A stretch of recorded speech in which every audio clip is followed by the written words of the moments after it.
This story is a metaphor for climbing the corporate ladder, and you may be thinking that the rollerblades are a little goofy. But just last year, people were selling other people's digital copies of monkeys to try and get ahead. So, rollerblades are really not that far-fetched. And who doesn't like a little speed in their life? So, rollerblades it is. But just remember that everyone struggles to get job interviews, so try not to get too discouraged. Good luck!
Hey, welcome to your first job interview. I know it can be a little nerve-wracking, but just relax and do your best. You're sure to get the job.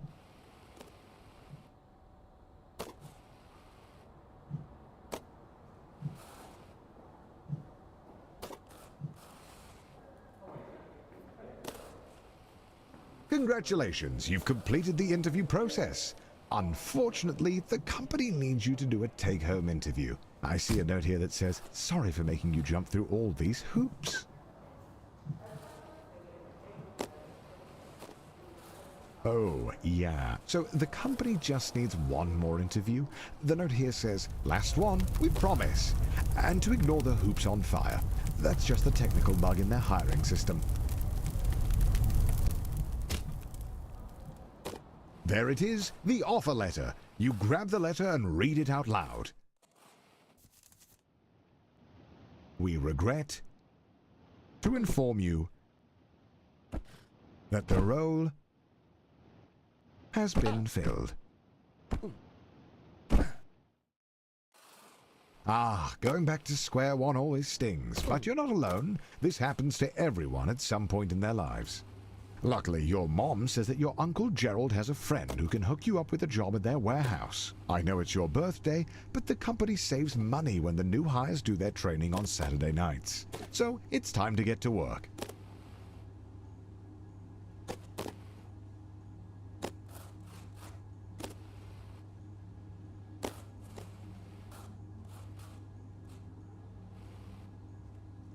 Congratulations on completing your training. Go home, get some rest. Tomorrow is your first real day at work. Your first day. And look how big the warehouse is. Think of all the room for productivity. There are absolutely no downsides to working in such a massive open building with no railings or safety structures. None whatsoever.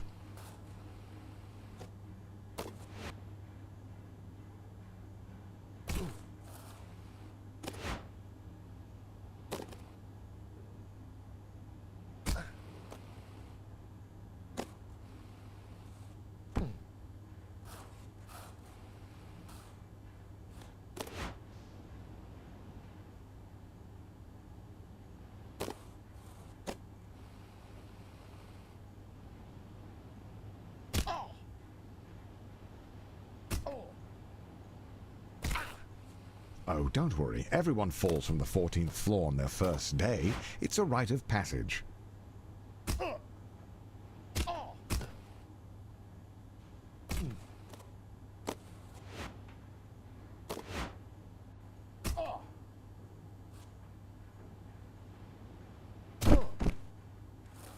You know, some people complain about the lack of railings. But honestly, fatal injury aside, it really does let you move more boxes per hour.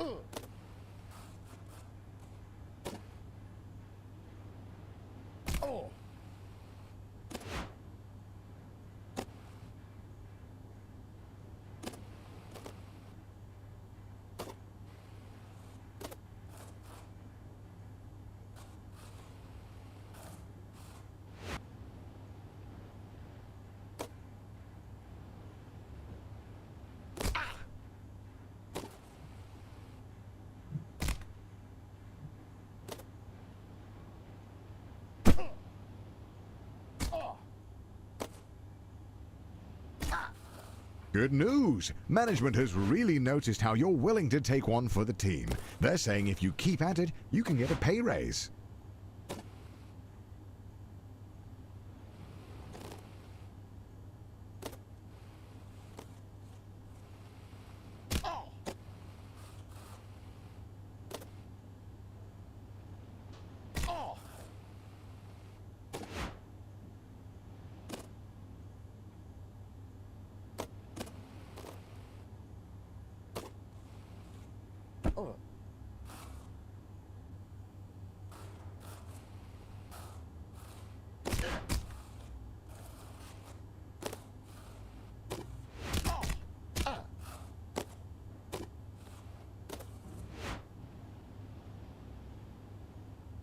Ah, so rumor has it that corporate spent all of their money on fighting Ted's injury lawsuit.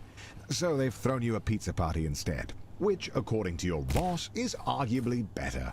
But don't worry, a manager's position has opened up, and that comes with a pay raise.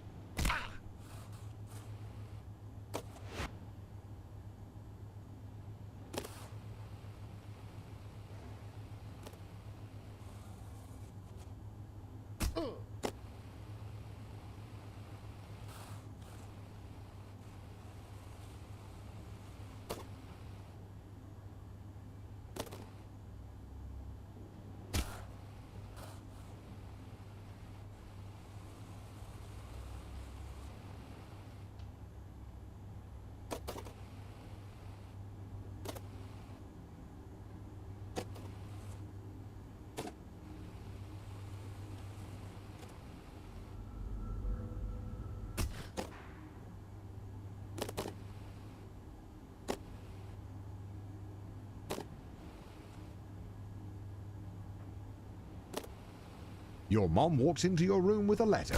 You got the job. Tomorrow is your first day as an unpaid intern. What an honor.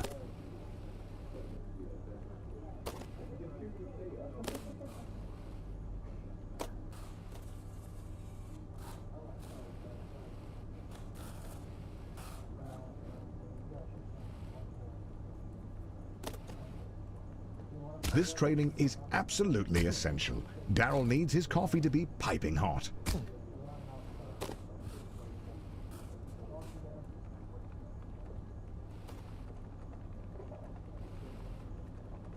Some would be discouraged knowing they only got the job because their obsession with rollerblades makes them the ideal candidate for grabbing coffee. But you're a little discouraged as well.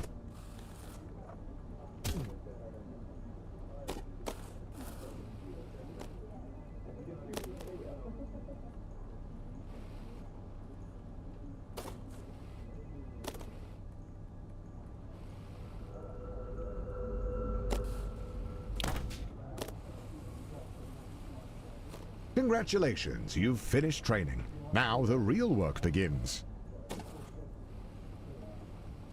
Your boss Bill has his office on the first floor and seems like a really nice guy. Great taste in coffee too. Hopefully you can really impress him with your grind set.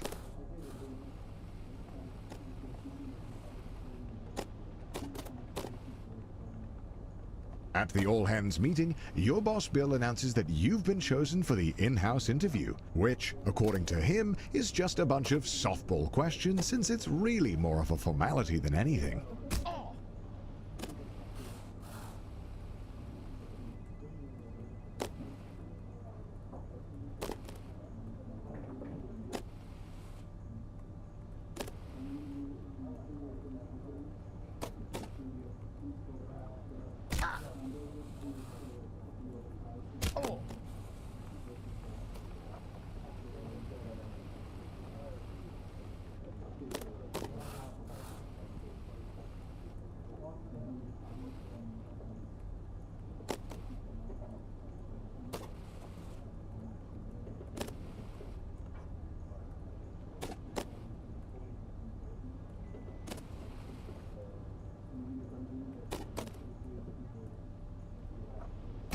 You show up to the interview looking your best. Bring on the softball questions.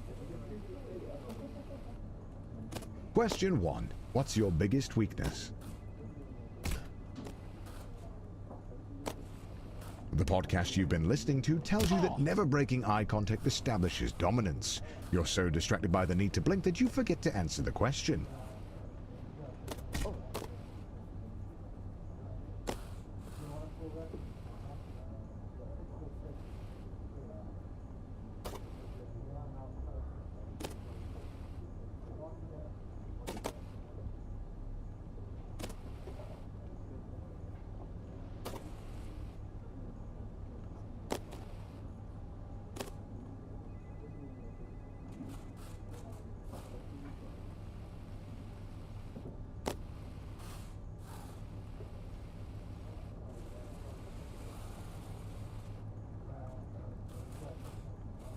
You did it! The job is yours. And as you watch the other interns get fired one by one, you can start to taste the prestige of being a junior financial analyst. You're ready to kick ass and make money, and you're all out of money. Unfortunately, being a junior financial analyst means you're just another cog in the corporate machine. No one is going to notice you if you don't make yourself stand out. Being a cog means doing a lot of the same thing over and over again. But the company wine mixer is coming up, and if you can make a good impression, it'll go a long way.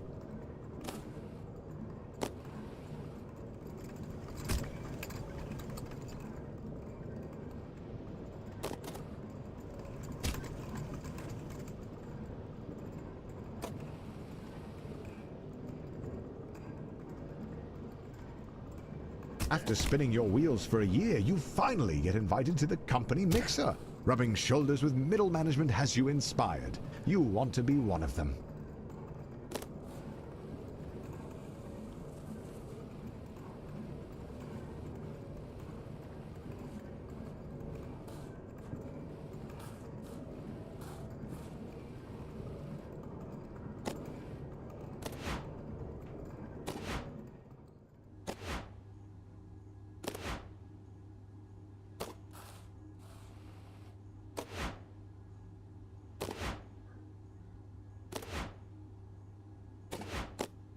Finally, the company opens up a single middle management position. All you have to do is beat the rest of the applicants and the job is yours. The bumpers are a metaphor for the other applicants.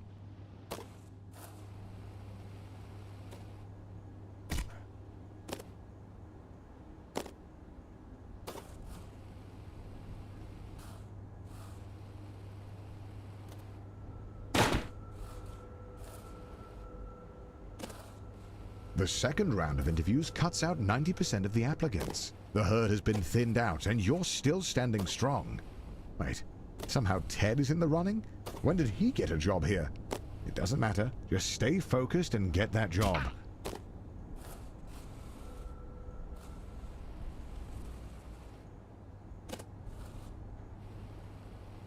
After months of grueling interviews, corporate dinners, endless schmoozing, you find a letter on your desk. One of the two positions is yours. They created another position for Ted. His uncle is a VP. The prestige of middle management. You're assigned a team of juniors, a huge pay raise, and your own office with a view. Not that office. Don't be ridiculous. Oh, and by the way, if your team's earnings drop to the bottom 30%, you'll be fired. Welcome to middle management. No one really knows what you do here, and in fact, no one really knows how to get promoted. Progressing at this stage of your career feels like a confusing maze with no clear path forward.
He calls you with a job offer, but you have to decide right now. Ah!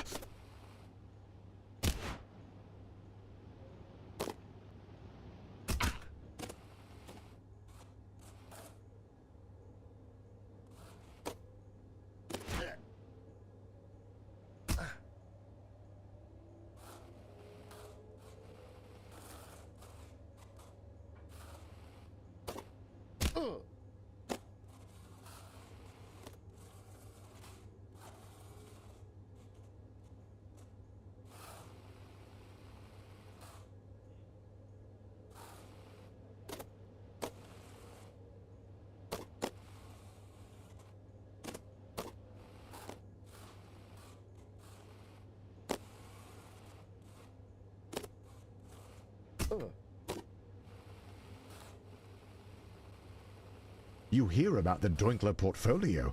2 VPs have used their insider trading knowledge to invest a ton of money into it. But it hasn't taken off. You could take it on, but 3 other managers have been fired trying to make it work.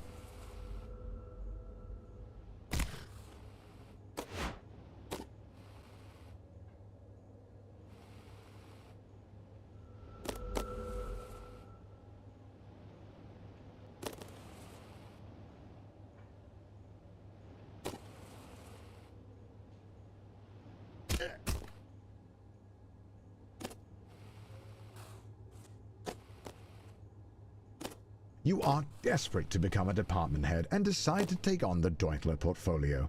If you pull it off, you'll secure 2 votes from the board. If you don't, you'll be fired.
You did it! You pulled off the Doinkler portfolio, you crazy son of a gun. Unfortunately, the vote is tomorrow, and you're 1 vote short. Looks like it's better luck next time.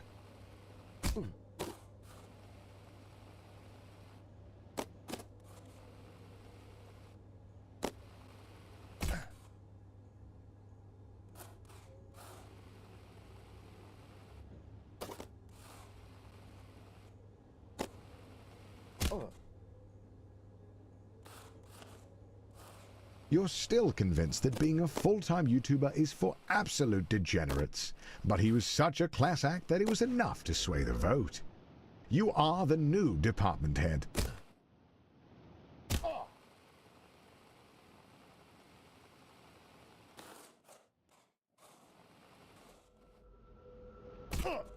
Welcome to upper management. You're making more money than you could ever have dreamed of.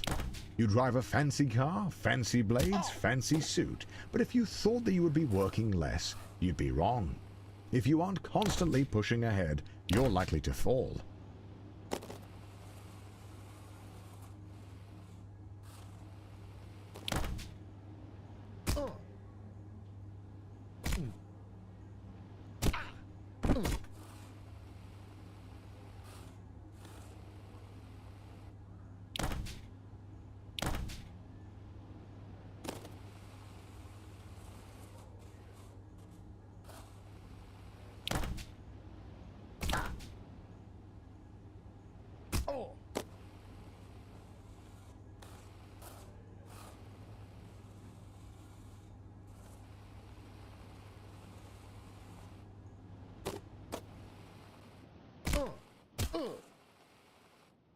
You're so focused on the news about the rival company that you let your profits slip, and now your job is in jeopardy. You can't become a VP if you get fired as a department head. Time to buckle down.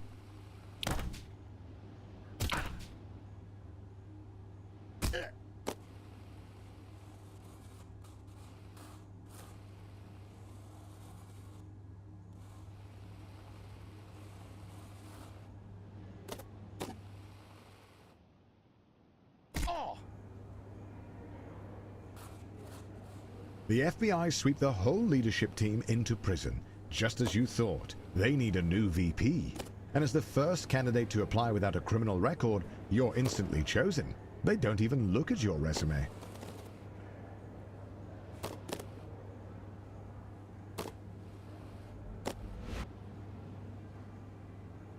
Being a VP at a large company puts you in the top 0.01%. But it's not enough. The goal is and has always been to be CEO. You have no idea how, but all you know is that you need to keep grinding.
You make a change to the company. It's bold, it's risky.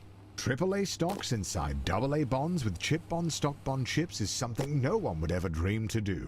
But you did, and the board likes that.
You spend half of your salary on flying a board member to Wimbledon. They don't even like tennis, but they like being schmoozed, and you like how that helps your chances at being CEO.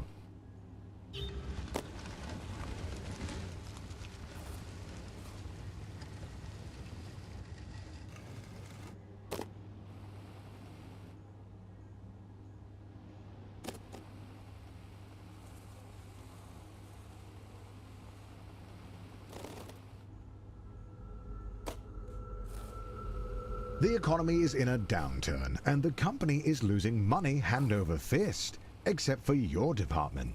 Buying and shutting down companies to create customers for your job hunting app is really working.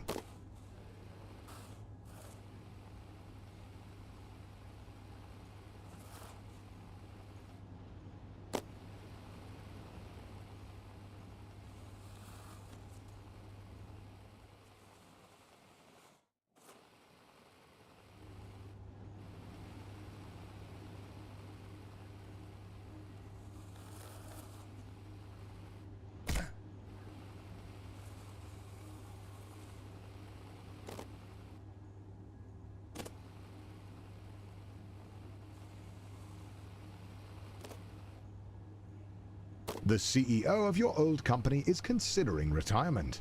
There's only room at the top for one, but now's your chance. You got this.